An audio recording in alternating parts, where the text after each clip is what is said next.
Ugh, forced to shut down the westbound side of the Washington Bridge on 195 due to concerns it may collapse. We have live team coverage, as we have all morning, on the impact this commute is in Providence and the effects of the bridge closure on that side, and the weeks and months to come it will continue. Plus, the Roadshow's Will Gilbert joins us live in studio to talk about his drive into work. Yes, he's not joining us to cook or laugh, or he needs to vent because he's been in the traffic in East Providence.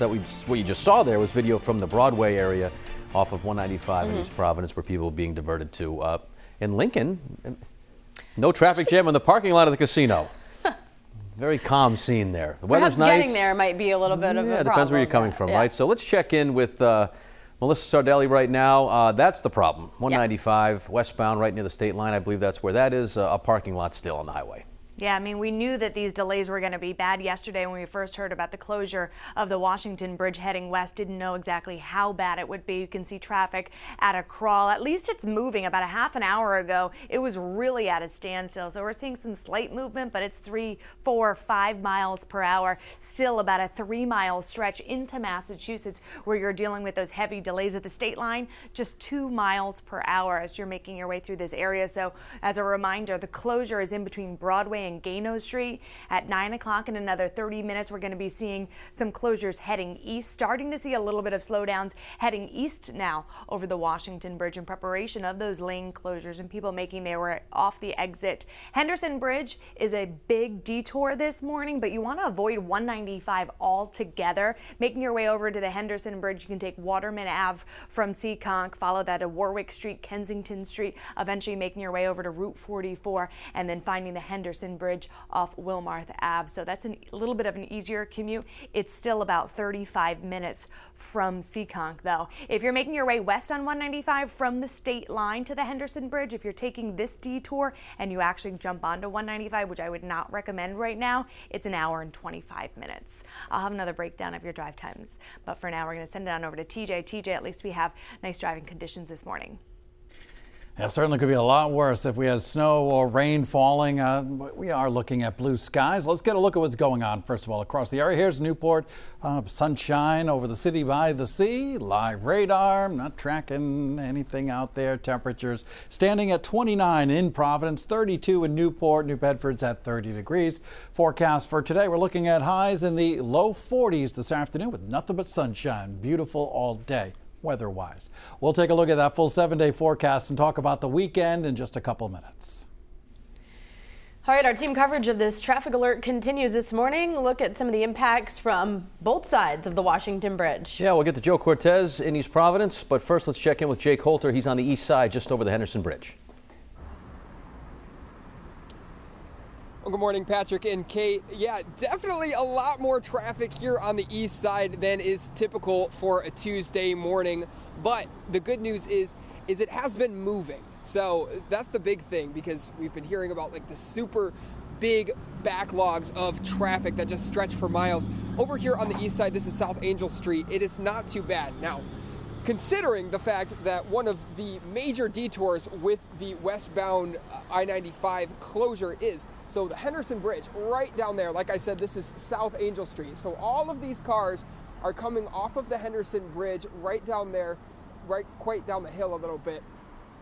And then they're using South Angel Street to then work their way over to Gano Street, which is going to be further on down there. They'll take Gano Street south to then hook back up with the interstate and be able to continue west on 195, maybe hook up with 95 or just get to their overall destination. Now, Ride-Out officials say the Washington Bridge section of 195 it's one of the busiest sections of roadway in the entire state, seeing close to 100,000 motorists a day. So obviously, all those cars and trucks and motorcycles and school buses being displaced, you know, it definitely, you can feel it here on the east side. But yeah, it was something that they just simply had to do. Ride-Out crews discovered what they were calling a critical failure last night in the bridge's structure, so they had to shut the bridge down immediately to avoid catastrophe. Speaking in a news conference last night, Ride-Out director Peter Alvidi explained that a number of the pins designed to brace the bridge have been severed, and that is what prompted the almost immediate closure.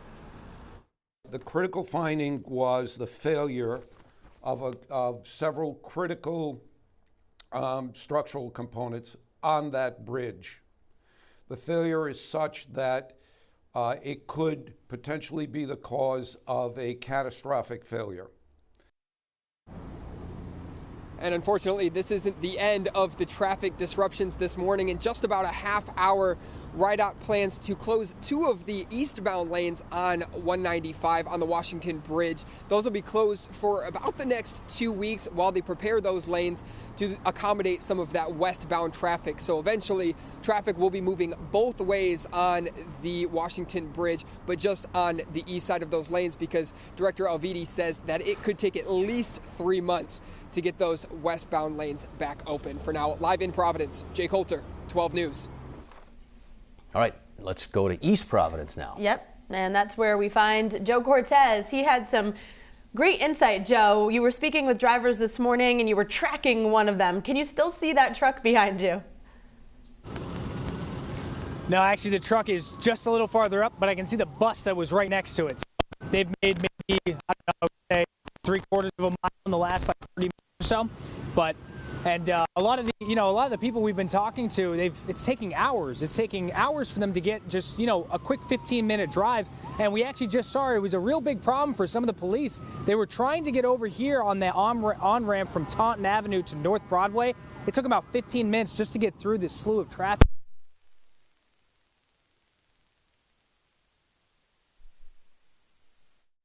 He took the precautions necessary to prevent a tragedy from happening. So kudos to DOT for doing what they had to do.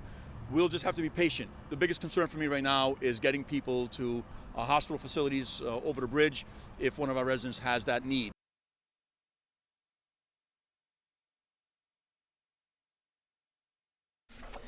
All right, so we're having some technical difficulties with Joe's live shot. It may have something to do with the traffic. I don't know. Perhaps, but Will was in just that traffic. Born and raised in East Providence. That's Will right. Gilbert, star of the Road Show, of course, joining us over here on the news side. You just got out of this traffic. You need to vent. So you may need to block out like 25 minutes or more. I'll see you at 9.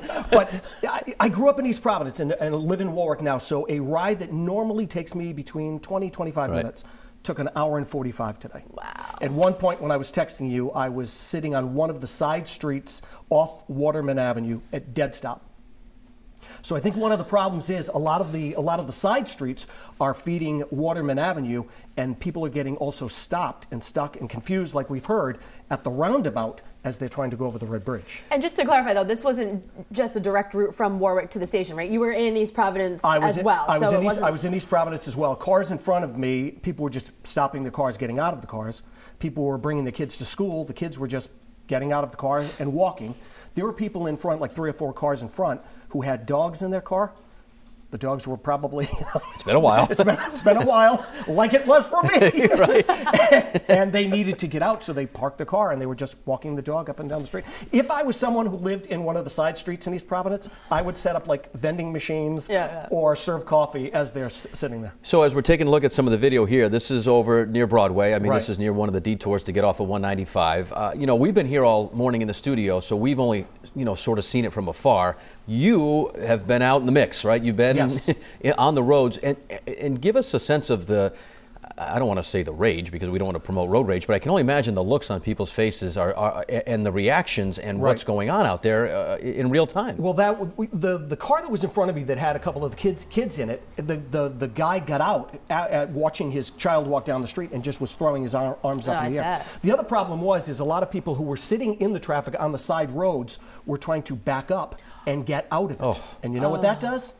Causes more problems. Right. So it was not good. The only plus was I had the Beatles channel on this morning, and the long and winding road was on. Well, there you go. And I'm sitting there, and I'm like, you know what? I'm going to turn it up for everybody who's sitting here. That should be our theme song, right? It was very appropriate. So I know you got to run to the Road Show, 9 o'clock, WPRI 12. The important question is, did the chef make it here? I'm because you need to eat, right? I'm hungry. I'm hungry. I got to go sing. All right, go cool off. It's good to be with you. Yes, thanks for coming in and giving us some perspective on what's going on out there.